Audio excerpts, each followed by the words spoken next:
जय हिंद दोस्तों। आज के इस वीडियो में मैं क्लास 12 बायोलॉजी का एक बहुत इम्पॉर्टेंट टॉपिक डिस्कस करने वाली हूँ।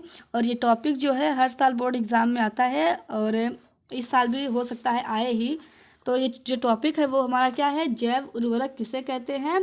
किन्हीं दो नाइट्रीकरण जीवाणुओं के नाम लिखिए और इनके लाभ व हानि लिखिए।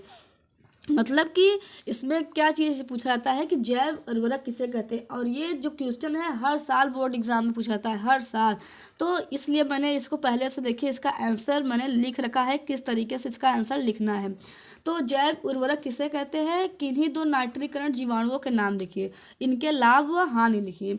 तो अब मैंने इसका आंसर लिखा है, विभिन्न प्रकार के जीव अपनी जैविक क्रियाओं के द्वारा मृदा में पोषक पदार्थों की मात्रा में वृद्धि करते हैं, जो पादपों की वृद्धि के लिए उत्तरदायी होते हैं। इन्हें ही क्या कहते हैं, जैव उर्वरक कहते हैं।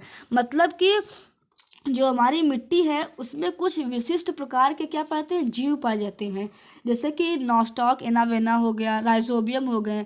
तो ये सब कुछ जीव पाए जाते हैं जो अपनी क्रिया द्वारा क्या करते हैं, जैसे कि नाइट्रोजन का स्थिरीकरण करते हैं। क्या करते हैं, जो वायुमंडल में नाइट्रोजन है उसका स्थिरीकरण करके उसको एकत्र करके क्या करते हैं, नाइट्रोजन लवण में परिवर्तित कर देते हैं। जिससे क्या होती है, वो उस मिट्टी की जो उर्वरा शक्ति होती है, जो पोषक पदार्थों की मात्रा होती है वो बढ़ जाती है। उसे ही क्या कहते हैं, जैव उर्वरक कहते हैं। तो विभिन्न प्रकार के जीव अपनी जैविक क्रियाओं के द्वारा मृदा में पोषक पदार्थों की मात्रा में वृद्धि करते हैं, जो पादपों की वृद्धि के लिए क्या होता है, उत्तरदायी होता है। इन्हें ही क्या कहते हैं, जैव उर्वरक कहते हैं।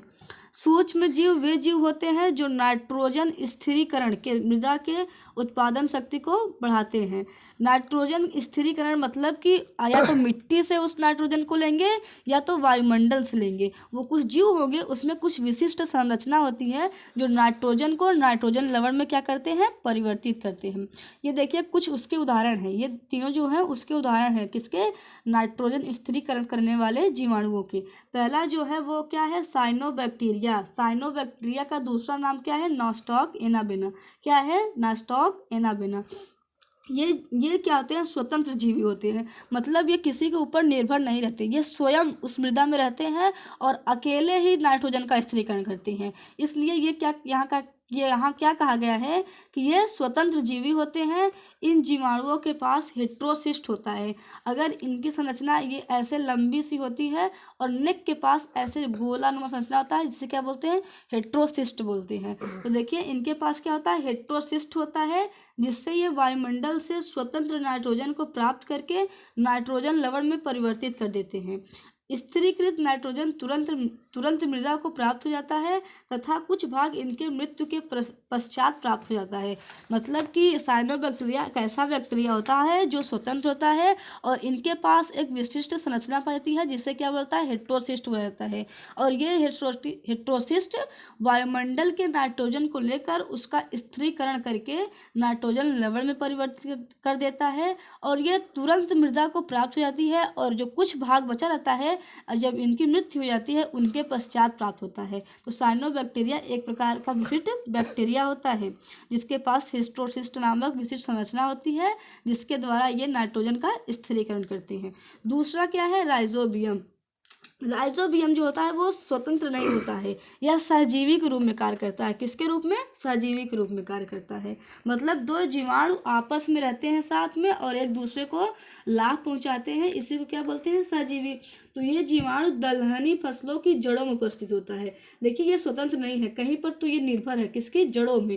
तो ये जीवाणु दलहनी फसलों की जड़ों में उपस्थित होता है एवं सहजीवी के रूप में, किसके रूप में, सहजीवी के रूप में कार्य करता है। यह मृदा से जड़ खनिज लवणों को अवशोषित करती है तथा यह वायुमंडल से नाइट्रोजन का स्थिरीकरण करता है।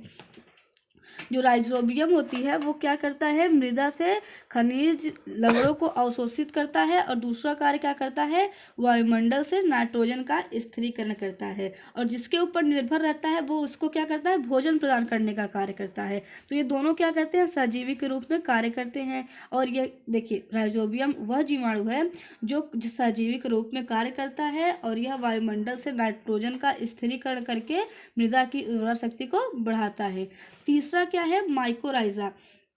यह माइकोराइजा जो होता है अधिकांश वनीय जो जंगली पौधे होते हैं उसमें अधिक पाया जाता है। तो यह अधिकांश वनीय पादपों की जड़ों में पाया जाता है। यह एक प्रकार का कवक होता है। क्या होता है? ये कवक होता है। ये कवक की श्रेणी में आता है और यह मृदा से खनिज लवणों को अवशोषित कर नाइट्रोजन स्थिरीकरण करता है।